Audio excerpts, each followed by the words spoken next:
자, 이제 세 번째 문의는 드디어 실사가 나왔네요. 제가 한번 설명드려 보겠습니다. 규모가 크지 않은 업체입니다. 실사 보고서를 받아야 해서 문의를 드립니다. 자, 이 건은 이제 VC에서 문의를 주셨나 보네요. 회계 보면 실사 문의가 좀 많이 들어오는데 이처럼 이제 VC나 H 같은 투자사에서 이제 요청하는 경우가 꽤 많이 있습니다. 실사는 투자사가 요청하는 경우는 사실 거의 없고요. 보통 이제 돈을 투자하는 투자사, 벤처 캐피탈이나 뭐 엑셀러레이터 쪽에서 이제 요청 주시는 거 엄청 많습니다. 저희가 실사, 특히 이제 재무실사라고 하는 FDD 진짜 많이 해요. 저희 마일로그의 업무 사례를 쭉 모아놨는데 이게 카테고리별로 모아놨거든요. 보면은 실사가 제일 많아요. 실사가 뭐 지금 보면 페이지로도 지금 2페이지가 넘어가고 있어서 실사 엄청 많이 하고 있습니다. 자, 좋습니다. 그럼 이제 오늘은 재무실사에 대해서 이야기를 한번 해볼 텐데, 재무실사는 보통 이제 어떤 경우에 하는지 설명을 한번 부탁드려보면 좋을 것 같아요. 크게 보면 두 가지죠. 투자를 하든지 아니면 인수를 하든지 두 가지인데 사실 거래의 본질은 같아요. 내가 내 돈을 남의 회사에 집어넣을 때 이 회사가 과연 재무제표가 어떤지 그게 이제 궁금해서 저희한테 의뢰하는 게 실사입니다. 그래서 아까 업무 사례 말씀해 주셨는데 제가 사례를 한번 몇 개 말씀드려 볼게요. 다른 회사를 M&A 하는 경우, 그렇죠. 이건 인수. 그렇죠. 그 외부 투자자 보고 목적, 그렇죠. 그리고 시리즈 B 투자 과정에서 실사하는 경우, 이런 식으로 설명해 주셨지만 다른 회사를 뭐 인수하거나 투자할 때 어쨌든 큰 돈을 써야 되잖아요. 맞아요. 그럼 이 대상 회사가 재무제표가 제대로 회사를 잘 반영하고 있는지 그런 거에 대해서 이제 실사를 한다고 이해하시면 될 것 같습니다. 자, 그래서 이제 실사도 재무제표를 결국엔 살펴보는 게 이제 주된 메인 업무인데, 아까 저희가 말씀드렸던 임의감사를 포함한 회계감사도 굉장히 좀 유사한 면이 없지 않아 있거든요. 그렇죠. 결국에는 이제 재무제표를 뜯어보는 거니까. 네, 그래서 같으면서도 약간 다른데 그 차이점에 대해서도 한번 이야기를 해보면 좋을 것 같습니다. 이게 아까 권회계사가 말씀해 주신 대로 법정과 임의감사를 포함한 회계감사와 재무실사, FDD는 비슷해 보이지만 가장 큰 차이가 있어요. 목적이 달라요. 뭐냐면 실사는 법에서 정해진 게 아니에요. 그냥 돈을 쓰는 투자사가 내가 이 회사 투자하려고 하는데 이 회사 재무제표가 궁금해 라고 이제 요청을 해서 하는 게 실사고요. 그러니까 당연하게끔 투자사에서 이런 아이템 쪽을 좀 더 집중해서 봐주세요 라고 이야기하는 것들이 있어요. 뭐 예를 들면 매출 쪽을 좀 더 봐주세요. 아니면은 재고자산 쪽을 좀 더 봐주세요. 그래서 실사를 요청하는 회사의 니즈가 가장 많이 투영된다 라는 게 이제 실사인 것 같아요. 그래서 뭐 저희가 실사 해봤던 것 중에서 투자사가 궁금한 것들 한번 뭐 어떤 거 살펴봤는지 정리를 해보니까 이런 거는 뭐 흔한 경우죠. 실사에서 매출 관련해서 과거 3개년 매출을 사업 부분별로 좀 쪼개달라. 이걸 쪼개고 추세를 분석해달라. 그리고 기존 고객에 대한 매출 비중과 이거에 대한 추세도 역시 조금 브렉다운 해달라. 그리고 이건 이제 과거고, 그러면 이 과거에 분석한 자료를 토대로 앞으로 1년 동안 예상되는 매출을 좀 추정해달라. 사실 이거는 회계감사에서 나오는 건 아니거든요. 그렇죠. 뭐 굳이 설명을 좀 드려보자면, 실사라는 거는 이런 부분별 매출이나 추세 이런 걸 좀 궁금해하는 거고, 회계감사는 이게 그냥 매출이 맞냐, 그냥 회계 기준상 맞게 돼 있냐. 이 맞는 기준이 재무제표에 잘 반영이 되어 있냐, 이런 게 좀 목적으로 비슷하면서도 맞아요. 다르다고 이해하시면 될 것 같습니다. 맞습니다. 그리고 뭐 또 다른 경우는 여기가 이제 제품 특성상 재고자산이 되게 중요한 회사였는데 재고자산 관리가 잘 안 돼서 저희 쪽에 일을 주신 실사를 의뢰하신 쪽에 재고자산 장부가의 신뢰성이 낮다라는 점을 이제 고객사한테 전달하기도 했죠. 사실 이제 이런 경우는 회계감사할 때는 없죠. 뭐 이런 거를 뭐 특별히 뭐 아이템을 찾아서 전달하거나 이런 거는 많이 없는 것 같아요. 또 다른 케이스는 뭐 이제 좀 감을 제가 드리려고 하는 거니까, 인수하려는 회사가 정부 지원금을 받는 게 이제 주 매출이었던 스타트업이었어요. 근데 저희가 실사를 의뢰한 게 이 정부 금액을 연도별로 좀 남아있는 정부 지원금을 연도별로 좀 파악해달라는 좀 특별한 요청을 좀 하시기도 하셨습니다. 정부 지원금을 예를 들자면 내가 10억을 받는다 치면 10억을 원샷으로 안 줘요. 10억을 연도별로 끊어서 줍니다. 그래서 여기가 주매출이 정부 지원금을 받는 거였는데 인수하는 사람 입장에서는 당연히 궁금하겠죠. 남아있는 정부 지원금이 그래서 도대체 어떤 정부 지원금이 언제 들어오는 거야? 이거를 조금 저희 쪽에 쪼개달라고 하셨어요. 그래서 그거 이제 쪼갰던 기억이 나기도 합니다. 그래서 이렇게 투자사가 궁금한 거를 위주로 재무제표를 살펴보는 게 실사입니다. 즉 재무제표를 살펴보는 거는 본질적으로는 같지만 어떤 거를 더 볼지 말지를 실사는 투자사의 요청에 따라서 이제 저희가 입맛에 맞게 해드리는 거고, 회계감사는 아예 달라요. 아까 권액회사가 얼핏 얘기했는데 회계감사는 재무제표가 그냥 회계처리 기준상 굳이 치면 중요성의 관점에서 적절하게 작성되었는지를 보는 거지 회계감사를 받는 회사가 궁금한 사항을 더 보는 건 없어요. 그래서 이런 이유로 아웃풋, 감사보고서 양식이라는 게 딱 정해져 있어요. 그리고 이걸 좀 더 구체적으로 설명하면 감사 의견이 있고요. 적정, 한정, 부적정, 의견 거절, 그리고 주석사항. 저희가 맨날 기업 분석할 때 보는 주석들이 있잖아요. 그게 양식이 다 똑같아요. 그래서 그런 것들이 정해져 있다라는 게 다릅니다.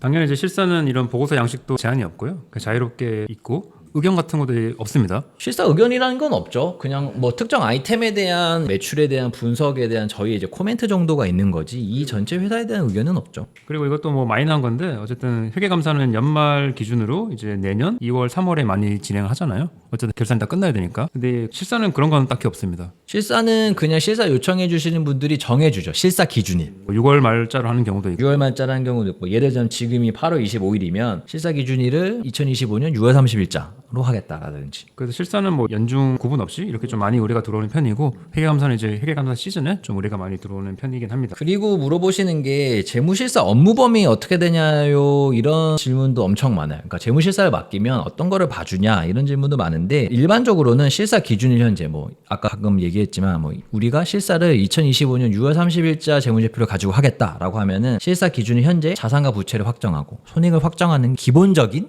실사고요.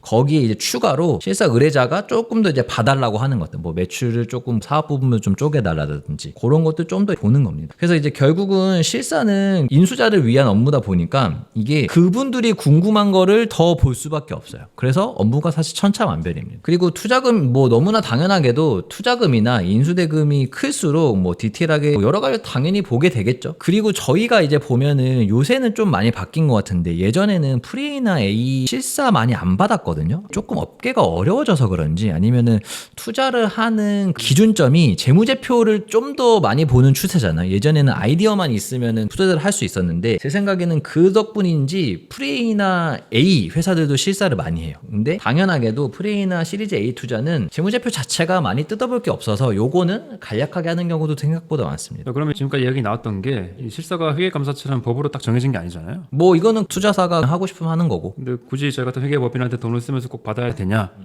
인 것 같은데 제 생각은 이렇거든요. 부동산 사실 때 임장을 가시잖아요. 그쵸. 임장을 가서 이제 수도꼭지도 틀어보고 뭐 당연하죠. 뭐 이게 뭐 화장실은 뭐 깨졌나도 한번 물도 내려보고 수압도 체크해보고 똑같은 거거든요. 똑같은 거예요. 투자하려거나 살려는 회사가 좀 뭔가 재무적으로 이슈가 있는지 없는지를 보는 게 저희 같은 회계법인한테 의뢰를 해주는 게 실사라고 이해하셔도 크게 무리는 없을 것 같은데. 아니요. 이게 정확한 비유예요. 집을 샀는데 집 안 보고 어떻게 사요? 그러니까 집 한번 들여다보는 거죠. 요즘에 그 하자보수도 같이 하지 않나? 돈 내고? 약간 그런 느낌인데. 그쵸. 이게 정확하죠. 내가 집을 산다라고 하면 일반인의 관점에서는 수도꼭지 정도 틀어볼 수 있겠지만 내가 전문가가 아니니까 누수 같은 거는 못 보는 거잖아요. 그러면 누수 전문가를 모시고 와서 여기 집에 누수가 있는지 한번 봐달라라고 이제 할 수 있는 거죠. 어떤 투자하려고 하는 기업이 재무제표상 뭔가 리스크가 있는지를 확인을 해야 되잖아요. 누수가 있는지 없는지 그런 걸 파악을 해야 되고요. 그리고 이제 저희가 인수하려고 하는 회사 피투자사가 우리 회사는 이런 게 강점이에요. 이런 게 재무제표에 주장하고 있을 텐데 그런 것들이 이제 제대로 진짜 반영되어 있는지 그런 걸 확인하는 과정이라고 이해하시면 될 것 같습니다. 거기서 쉽게 얘기하면 이런 게 있을 수 있어요. 뭐 어떤 회사에서 저희는 매출의 상당 부분이 해외 매출이에요. 그러면 사실 매출 전체 100억 중에 해외 매출이 상당 부분이면 한 2, 30억은 찍혀 있어야 되는 거거든요. 근데 그게 그냥 저희가 이렇게 구두로 얘기하는 것과 이게 실제로 재무제표에 2, 30억의 해외 매출이 찍혀 있는지를 보는 거는 아예 달라요. 그리고 생각보다 대표님들이 말씀하시는 매출이 부가세 포함인 경우도 많고요.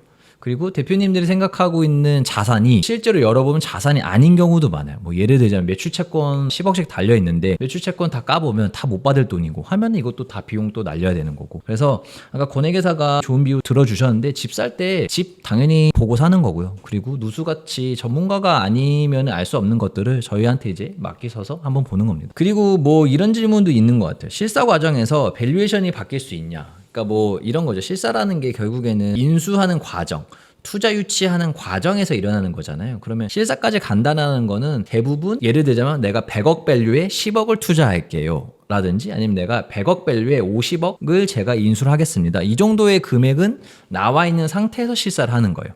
그래서 이런 실사 과정에서 밸류가 바뀔 수 있냐 이런 질문 이제 많이 주십니다. 당연히 바뀔 수 있습니다. 저희가 좀 강의도 올려드렸던 멀티플 기준으로의 밸류에이션을 협의하신 경우가 있을 것 같은데 그런 경우라면 실사 과정에서 노멀라이즈드 에비타라고 하는 표현을 쓸게요. 노멀라이즈 에비타라고 하죠 보통은. 그런 게 좀 바뀌게 되면은 당연히 밸류에이션이 바뀌게 되는 건 너무 당연한 이야기고요. 그리고 이게 에비타가 바뀌게 되면은 가격 조정을 하자고 미리 협의를 할 수도 있고 맞아요. 협의를 안 할 수가 있는데 어쨌든 협의하지 않더라도 이건 당연히 협상의 포인트가 될 수가 있겠죠. 맞아요. 뭐 노멀라이즈 에미타 계산할 때 흔히 나오는 게 이런 거예요. 이 회사의 대표이사 급여가 생각보다 인수자 입장에서는 너무 과하다. 싶다라든지 아니면은 일을 안 하고 있는 친인척들, 뭐 흔히 이제 중소기업에 있는 친인척들 급여가 있다든지 하면은 이제 이걸 다 노멀라이즈 정상화 시킨다라고 하는 건데, 그런 거를 이제 정상화 시키면은 당연히 밸류에이션이 바뀌게 됩니다. 네. 그래서 이처럼 이제 실사 과정에서 재무제표, 자산부채 확정하고 손익 확정하는 것도 있을 수 있고요. 이게 더 나아가서 밸류에이션에 영향을 미치는 경우도 있습니다. 그리고 실사는 중요해요. 누구한테 중요하냐면 둘 다 중요해요. 이거를 살려고 하는 사람, 즉 이 회사에 돈을 쓰려고 하는 사람, 그리고 이 회사를 팔려고 하는 사람, 이 회사에서 투자 유치를 받으려고 하는 사람, 즉 양 당사자한테 다 중요합니다. 그래서 매각자나 피투자자한테도 중요한데, 정확하게는 뭐가 중요하냐면 실사 준비와 실사 대응이 되게 중요해요. 아까 집 파는 걸로 생각해보면 내가 집을 팔려고 해. 그러면은 진짜 팔 생각이 있으면은 어떻게 해야겠어? 뭐 청소라도 좀 하고, 깨진 거 있으면 뭐 전등이라도 좀 갈아 놓고, 오시면은 뭐 문이라도 좀 친절하게 열어드리고, 이래야지만 사는 사람이 사고 싶을 거 아니야. 그게 이제 말 그대로 이제 실사 대응과 준비인데, 실사까지 한다는 거는 우리 회사에 굉장한 적극적인 관심이 있는 거예요. 집을 사는 걸로 계속 얘기를 들어보면 내가 내 시간과 내 에너지를 써서 집을 실제로 보러 오는 거잖아요. 그거는 네이버 부동산을 보고 그냥 끄는 거 정도는 아니거든. 어쨌든 나한테 관심이 있다라는 거고, 그리고 이렇게 관심이 있는 사람들한테 우리 회사의 재무제표가 어떤 게 이슈가 있는지를 미리 알고 있으면 좋은 거죠. 뭐 예를 들자면 집을 파는 걸 또 하면, 저희가 베란다 공사는 재작년에 했어요. 그래서 베란다는 굉장히 뭐 깨끗해요. 아니면은 저희가 저쪽에 있는 창고가 되게 쓰기 좋아요라든지, 뭔가 우리 회사를 어필할 수 있는 게 있을 거 아니에요. 그래서 그런 것들을 미리 알고 대응을 하는 게 굉장히 중요하다. 그래서 실제로 실사 중에 이런 케이스가 있었어요. 실사가 보통은 돈을 쏘는 사람, 투자사에서 요청을 한다 그랬잖아요. 근데 이거는 제가 작년에 실사했던 건데, 특이하게 피투자사 대표님이 먼저 실사를 받아보고 싶다라는 연락이 해서 실사를 했던 거였는데, 이게 니즈가 이거였어요. 이거 왜 받으려고 하시냐, 이거 보통은 투자사에서 투자사 돈으로 하는 건데 어쨌든 비용이라는 게 나가는데, 근데 이 대표님이 말씀해 주시는 게 딱 이거더라고요. 자기가 생각했을 때 자기 회사 재무제표 엉망일 것 같다는 거야. 그냥 느낌적으로, 그냥 본능적으로. 그래서 실사 받기 전에 대비를 하고 싶대. 근데 왜 그렇게 생각하세요? 라고 물어보니까 자기 아는 조그만한 세무사무실에 기장을 맡기고 있대. 한 번도 자기가 재무제표에 관심을 가져본 적이 없대. 그냥 법인세 얼마 나왔다, 법인세를 냈다 안 냈다, 요 정도만 맨날 확인하고 넘어갔지, 재무제표라는 거에 대한 관심을 가져본 적도 없고, 그리고 해주는 세무사무실에서 이런 뭔가 큰 실사 대응을 할 수 있을 만한 역량은 없을 것 같아요 라고 해서 자기가 미리 한번 받아보고 싶다라고 해서 저희 쪽에 요청해준 실사 케이스입니다. 이거는 실사 카테고리 중에서도 실사 대응으로 또 한 꼭지를 뺄 수도 있을 것 같아요. 대표님도 아시는 거죠? 이게 큰 이슈 나면 안 되겠구나, 빠그러지겠구나. 실제로 이게 실사 과정에서 정말로 딜이 깨질 정도, 정말 딜브레이커급 이슈가 나오면은 이거 투자 안 됩니다. 그래서 아까 계속 설명드렸던 것처럼 실사가 중요하고, 어쨌든 발견되는 사항들이 최종 계약서에 또 조건으로 달릴 수가 있거든요. 다 반영되죠. 인수 조건, 뭐 투자 조건 다 반영되기 때문에. 그래서 실사 대응도 굉장히 중요하다고 좀 설명을 드려보겠습니다. 그래서 실사는 투자를 하는 투자사한테도 중요한 거고, 그리고 투자를 받기 위한, 그리고 이 회사를 팔기 위한 매각자한테도 둘 다 중요하다 라고 설명드릴 수 있을 것 같습니다. 실사 필요하시면 언제든지 연락 주시고, 그리고 저희 마일로그에 업무 사례 다 모아놨으니까 한 번씩 쭉 읽어보시고 대표님들의 케이스에 해당되는 게 있는지 한번 보시고 문의 주시기 바랍니다. 감사합니다. 네.